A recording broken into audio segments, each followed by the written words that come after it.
ठीक है, देखिए इसको एक बार फिर समझो। इसको है कुछ नहीं इन सवालों में, ताप का प्रभाव लिखना है इस पर।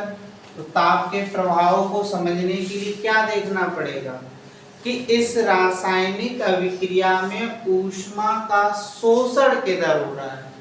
ठीक है, किस साइड ऊष्मा का शोषण हो रहा है। तो राइट हैंड साइड में N2 + 3H2 2 जा रहे हैं तो प्लस मिल रहा है, प्लस मिल रहा है। तो अग्र क्रिया तो हो गई कैसी, ऊष्मा क्षेपी।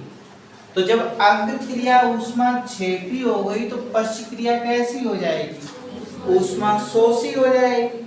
तो लासा तेलिए ने क्या कहा, जिस दिशा में ऊष्मा का शोषण होगा, तो यहाँ ऊष्मा का शोषण किधर हो रहा है, पश्च क्रिया में। ठीक है, तो इसलिए ताप बढ़ाने पर क्या होगा कि यहाँ पर पश्च क्रिया जो है वह प्रारंभ हो जाएगी। अर्थात हम कैसे पश्च क्रिया में है क्या, अमोनिया का वियोजन हो रहा है। क्लियर हुई बात, यानी कि ताप बढ़ाने पर इस रासायनिक अभिक्रिया में साम्य जो विस्थापित होगा वो पश्च क्रिया में चला जाएगा, यानी पश्च क्रिया प्रारंभ हो जाएगी। फिर हम लोगों ने देखा आयतन में, तो आयतन में क्या है, यहाँ शुरू में 1 लिखा है, यहाँ शुरू में 3 लिखे हैं और यहाँ शुरू में 2 लिखा है। ठीक है, तो अब ये देखना ये 4 है, अभिकारी अणुओं की संख्या इधर 4 है हमारे पास और उत्पाद होने वाले अणुओं की संख्या 2 है। तो ये देखना है आयतन में कमी किधर हो रही है। तो यहाँ 4 से जब हम 2 पर जाते हैं तो आयतन में क्या हो रही है, कमी हो रही। ठीक है, जब हम 4 से 2 पर पहुंचते हैं तो आयतन में कमी हो रही है। तो इस अग्र क्रिया में आयतन में कमी हो रही है। तो लासा तेलिए का कहना क्या है कि साम्य दाब बढ़ाने पर साम्य उस दिशा में जाता है जिधर आयतन में कमी आती है। तो यहाँ कमी अग्र क्रिया में हो रही है, इसलिए अग्र क्रिया बढ़ जाएगी, अर्थात अमोनिया का बनना जो है वह प्रारंभ हो जाएगा। सांद्रण में तीसरा नियम आता है सांद्रण का प्रभाव। तो सांद्रण में क्या है, नाइट्रोजन का सांद्रण बढ़ा दें तो और हाइड्रोजन का सांद्रण बढ़ा दें तो इसमें हमेशा अग्र क्रिया ही बढ़ती है। नाइट्रोजन और हाइड्रोजन के अगर सांद्रण बढ़ा दिए जाएं तो इसमें हमेशा अग्र क्रिया ही बढ़ती है। तो इसमें क्या होगा, अग्र क्रिया बढ़ेगी तो नाइट्रोजन और हाइड्रोजन के सांद्रण बढ़ाने पर अमोनिया का निर्माण जो है वह प्रारंभ हो जाएगा। दूसरा क्वेश्चन देखिए, इसमें नाइट्रोजन और हाइड्रोजन के संयोग से तो N2 नाइट और oxygen O2 reversible sign, nitrogen और हाइड्रोजन के संयोग से नाइट्रिक ऑक्साइड का बनना। ठीक है, यही है क्वेश्चन। नाइट्रोजन और हाइड्रोजन के नाइट्रोजन और ऑक्सीजन के संयोग से नाइट्रिक ऑक्साइड का बनना। और अब यहां पर लगेगा minus Q kilo calorie, Q kilo calorie. अब इसका वैल्यू होता है वेयर, वैल्यू लिख देते हैं हम, Q बराबर ये होता है 43.2 किलो कैलोरी। ठीक है, किलो कैलोरी।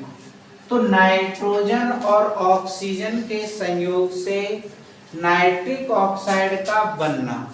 अब समझो, इस पर हम लोगों को ताप का प्रभाव समझना है कि ताप बढ़ाना है, फिर दाब का प्रभाव समझना और सांद्रण का प्रभाव। चलिए देखिएगा पहले दाब के प्रभाव में।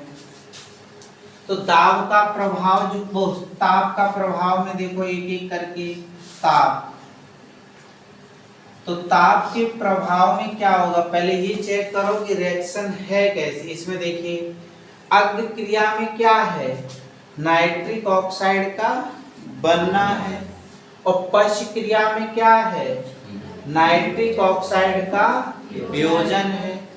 ठीक है, अग्र क्रिया में नाइट्रिक ऑक्साइड का निर्माण हो रहा है और पश्च क्रिया में जो है वह है नाइट्रिक ऑक्साइड का वियोजन हो रहा है।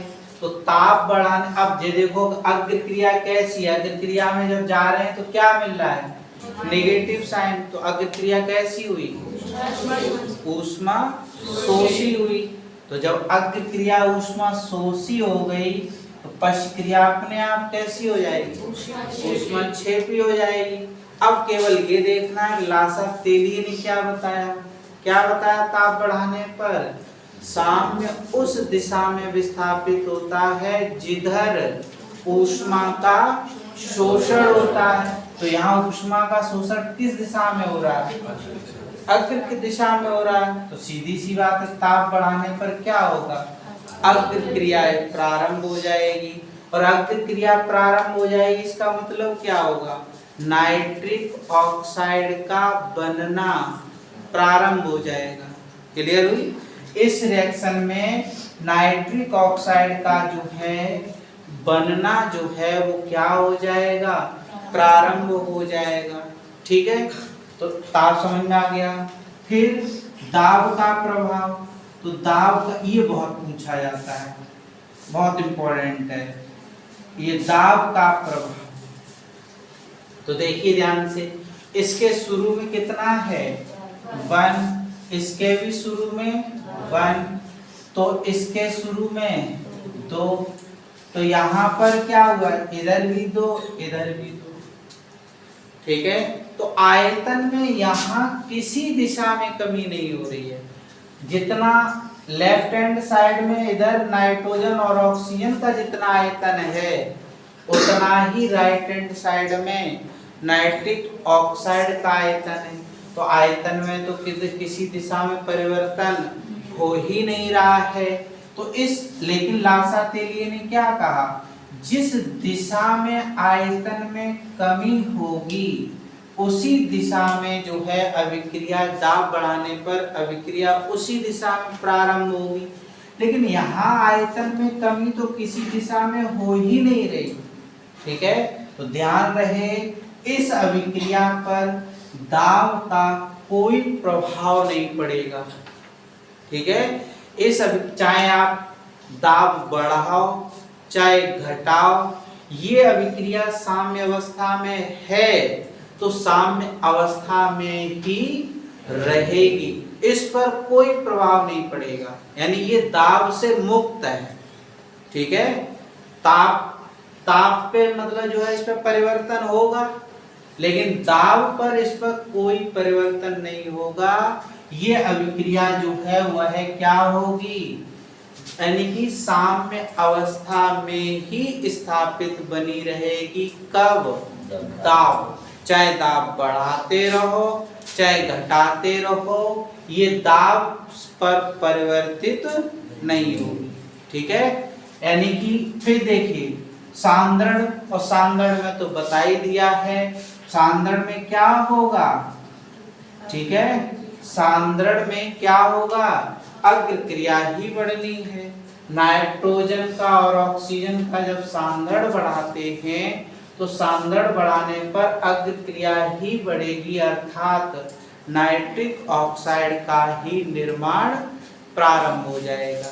ठीक है, तो सीधी सी बात है। इस रिएक्शन की अगर बात की जाए तो इस रिएक्शन पर ताप का श्राप लगता है, सांद्रण का श्राप लगता है, किसका श्राप नहीं लग रहा है, दाब का श्राप नहीं लगेगा।